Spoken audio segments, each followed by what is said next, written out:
Aujourd'hui, nous allons continuer le cours les propriétés électriques et magnétiques des molécules en parlant de la polarisabilité d'une molécule et de sa constante électrique. Donc, nous avons vu qu'une molécule peut être polaire ou non. Mais quand une molécule est placée dans un champ électrique, on observe une variation de la diffusion électronique liée au champ électrique. Et de ce fait, que la molécule soit polaire ou non, on va avoir un moment dipolaire induit. Donc, dans le premier cas, on a une distribution symétrique de la molécule à l'absence de champ électrique. Le moment dipolaire est nul. Lorsqu'on applique un champ électrique, on a une déformation du nuage électronique qui entraîne l'apparition de moments dipolaires. Et donc, cette déformation du nuage électronique dépend bien sûr de la molécule et de son aptitude à se polariser, c'est-à-dire à déformer son nuage électronique. Donc, la polarisabilité d'une molécule et son aptitude à se polariser, c'est-à-dire à déformer son nuage électronique en présence d'un champ électrique. Donc, par définition, la polarisabilité d'une molécule et le moment dipolaire induit par un champ électrique de force unité. Et nous allons voir dans cet exemple qui suit la réalité de la polarisabilité d'une molécule. Donc, on va considérer un condensateur plan. Donc, deux armatures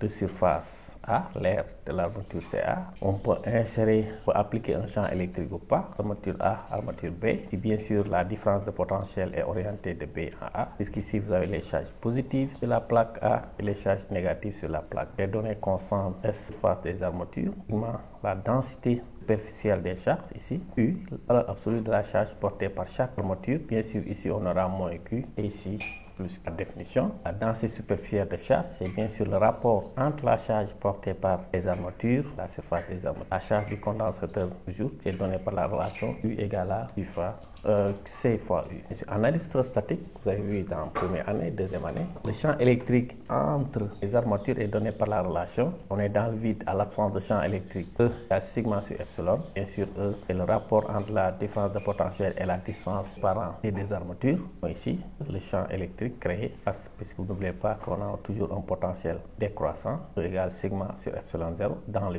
vide de matière. La charge portée par les armatures sera C0, la capacité à vide, fois la différence de potentiel, qui nous permet d'avoir l'expression de la capacité en fonction de Q ou bien en fonction de la surface des armatures. Donc, on a C0, la capacité à vide du condensateur, epsilon 0, permittivité relative du et constante électrique relative du milieu, surface des armatures sur le T, la distance entre les armatures. Dans un diélectrique, donc en présence de substance, dans un diélectrique, par analogie, on a C, la capacité condensateur, epsilon S sur T. Bien sûr, le champ électrique créé des deux armatures égale sigma sur epsilon 0. Epsilon R, sans diélectrique relative du milieu, verrait que principalement son rôle est de ralentir la vitesse des charges. On peut exprimer ici capacité présente de diélectrique en fonction de la capacité du condensateur à vide. Le rapport de ces deux capacités vous donne la constante électrique relative. Que vous notez que epsilon R est toujours supérieur à 1,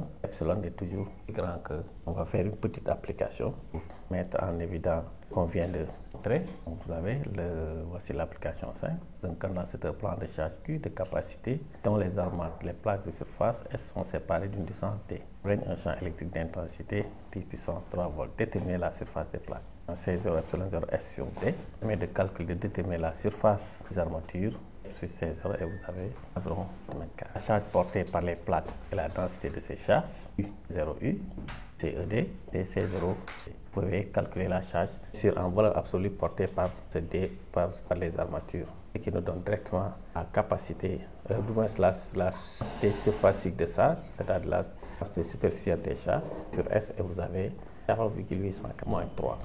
La permittivité relative du milieu et la capacité condensateur remplie, milieu, epsilon R. Epsilon R, PD, epsilon 0 fois U sur U, vous avez l'expression de epsilon R et bien sûr de la capacité du condensateur. La relation maintenant entre epsilon R et les propriétés moléculaires. N'oubliez pas que l'objectif de ce chapitre est de déterminer les propriétés moléculaires en utilisant, déterminer les propriétés électriques molécules en utilisant bien sûr uniquement les champs électriques. Qu'est-ce qui va se passer? Apparition de charge. Dans le condensateur à vide, les charges apparaissent, qu'est-ce qui va se passer? La superficie s'oppose à la charge des plateaux. Donc on avait déjà dit l'application du champ électrique. Ici vous avez sur l'une des armatures des charges négatives, l'armature des charges positives. Dès qu'on applique le champ E, comme E est dirigé vers les potentiels décroissants, et les charges contenues dans le milieu vont s'aligner. Bien sûr, la superficie s'oppose à la charge des plateaux. Regardez à l'intérieur des du condensateur, vous avez toujours plus, moins, plus, moins, plus. Donc ça s'annule à l'intérieur. Au niveau des armatures, des charges négatives qui apparaissent face aux armatures chargées positives, charges positives qui apparaissent face aux armatures chargées négatives. L'intensité du champ va passer de sigma sur epsilon 0 à sigma sur epsilon, constant diélectrique du milieu. On peut avoir une relation entre epsilon et epsilon 0. Qu'est-ce qui se passe ici? On prend les mêmes schémas pour montrer les molécules à l'absence de champ, en présence du champ, molécules polarisées, les molécules salines, la direction, bien sûr. Puis à l'intérieur, vous voyez ici que tout est nul, toujours plus, moins, plus, moins. Que sur les armatures, en face des armatures, que vous avez des charges positives ou négatives, sur que vous êtes en face de la plaque négative ou de la plaque positive. Crée champ, pose qu'on avait appliqué. Apparition d'un champ, ça veut dire la densité des charges à sigma moins P. P est la densité des charges superficielles apparues, des charges qui apparaissent sur l'armature. Donc on peut déterminer la densité des charges qui apparaît sur l'armature, totale sur les faces internes, et fois la surface, puisque bien sûr D c'est la qu'on appelle la superficielle des charges, totale, plus fois S, P fois S. Si on peut l'assimiler, comme ces charges sont séparées d'une distance D sur un dipôle, de charge constitue une dipôle dipolaire fois S fois D. Charge positive S sur la face interne, armature négative, effectivement. Des charges négatives apparaissent sur la face interne de l'armature chargée. Vous séparez d'une distance D et vous avez donc pôle et vous pouvez déterminer le dipolaire P fois S.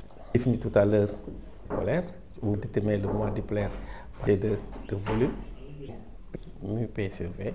Si vous remplacez, vous retrouvez, signifie la polarisation représente par unité de surface ou encore le moment dipolaire moins par unité de E de deux différentes fonctions de E qui vont faire ceci. Le moment dipolaire par unité de volume est donné par la relation P sur V dans le volume, S fois D et unité